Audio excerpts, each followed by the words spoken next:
मी गाडी देतो.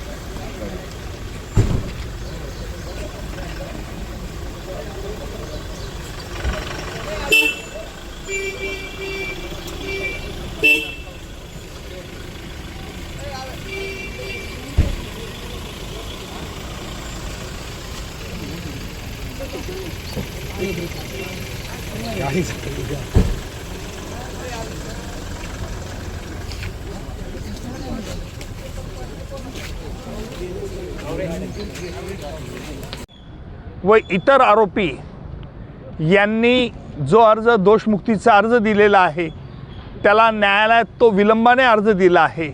भारतीय नागरिक संरक्षण संहितेनुसार असा अर्ज आरोपपत्र दाखल झाल्यानंतर 2 महिन्याच्या आत करायला हवा होता.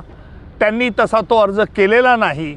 विलंब माफीचा अर्ज देखील केलेला नाही.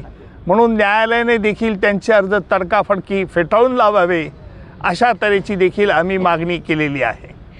या सगळ्या याची सुनावणी आता 4 तारखेला 4 ऑगस्टला याच्या सगळ्या अर्जांची सुनावणी न्यायालय घेईल. होईल त्यामुळे या खटल्यात तरी निदान आपणच लक्ष घालावं अशी देशमुख कुटुंबियांनी मागणी केली होती. काही फरक वगैरे पडेल? माझ्या इतकेच माझे कॉम्पिटंट सहकारी बाळासाहेब कोल्हे असल्याने आपण त्याबद्दल निश्चिंत राहावं की हा खटला तातडीने याची सुनावणी होईल. Okay, thank you sir. होईल की आणखी अर्ज दिलेत म्हणून पुढे आज न्यायालयामध्ये मी ड्राफ्ट चार्ज न्यायालयाने कोणत्या पद्धतीने आरोपपत्र त्याच्यावरती दाखल करावे याकरता न्यायालयाच्या मदतीसाठी आम्ही कोर्टात आज ड्राफ्ट चार्ज दिलेला आहे.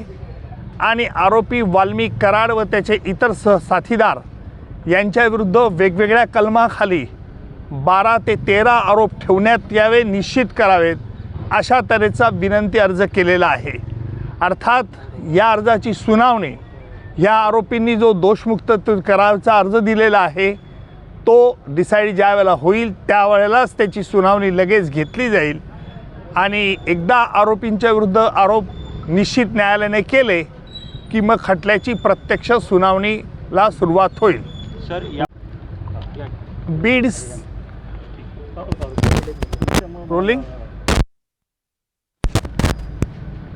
वाल्मिक कराड याने ह्या खटल्यामधून संतोष देशमुखच्या खुनामधून मला दोषमुक्त करावं अशाचा जो अर्ज दिलेला होता तो अर्ज आज न्यायालयाने फेटाळून लावलेला आहे. त्याचा अर्ज फेटाळल्यानंतर लगेच दुसरा आरोपी विष्णू चाटे आणि इतर सर्व आरोपींनी आम्हाला या खटल्यातून वगळावं, दोषमुक्त करावे अशा तऱ्हेचा अर्ज दिला. त्यावरती मी जोरदार हरकत घेतली. न्यायालयाला सांगितलं की ही आरोपींची एक मोडस ऑपरेंडी आहे. आरोपींना एकदा दोषमुक्तीचा अर्ज रिजेक्ट केल्यानंतर परत दुसऱ्याने करायचा, तिसऱ्याने करायचा, अशा रीतीने वेळेचा अपव्यय करायचं, खटला लांबवत न्यायचा हा त्यांचा प्रयत्न आहे.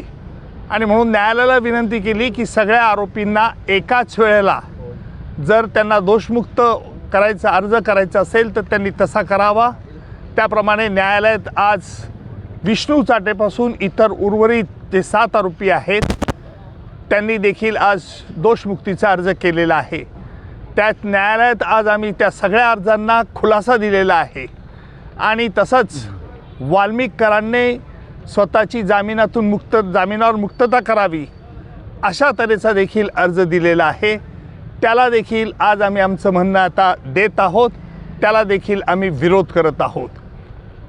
काय झालं? कुठे वेळ लागतो असं आपल्याला वाटत नाही का?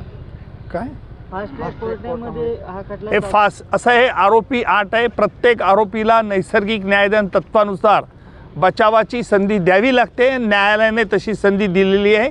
त्याच्यामुळे हा खटला कुठे लांबणीवर पडतोय अशातला भाग मुळीच नाही. सर संपत्ती जप्तीबाबत हे अर्ज होता त्यावर हां, काय झालं? न्यायालयाने संपत्ती जप्त आणि त्याचे अकाउंट फ्रीज करण्याचा निर्णय राखून ठेवलेला आहे. इतर जे अर्ज किरकोळ अर्ज होते गाड्याविषयी किंवा आमचे काही कागदपत्र उशिरा दाखल केलेले, त्या अर्जावरती देखील न्यायालयाने ते आमचे अर्ज मंजूर केलेले आहेत. त्याला देखील काही आरोपीतर्फे फारसा आक्षेप घेण्यात आलेला नव्हता. सर आपण खासदार